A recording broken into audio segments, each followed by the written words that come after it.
Hello friends, in today's video, I'm gonna be walking through how to access clipboard on iPhone. We need to use a third-party application to see our clipboard or clipboard history. To do that, open your app store and search here clipboard. Scroll down and here you'll find this clipboard plus plus app. So all you have to do is just install this app, and once the clipboard plus plus application installed, now you can easily copy anything. For example, I'm going to my browser and I'm gonna copying some random text from here. I'm gonna selecting this text and tapping on copy, and if I open my clipboard plus plus app, as you can see, the text has been copied here. I'm going to copy another text from here. Copy and opening the Clipboard Plus Plus app.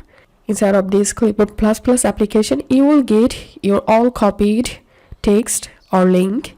If this video helped you, give a thumbs up and please consider subscribe to 5-Minute Solution. Thank you for watching.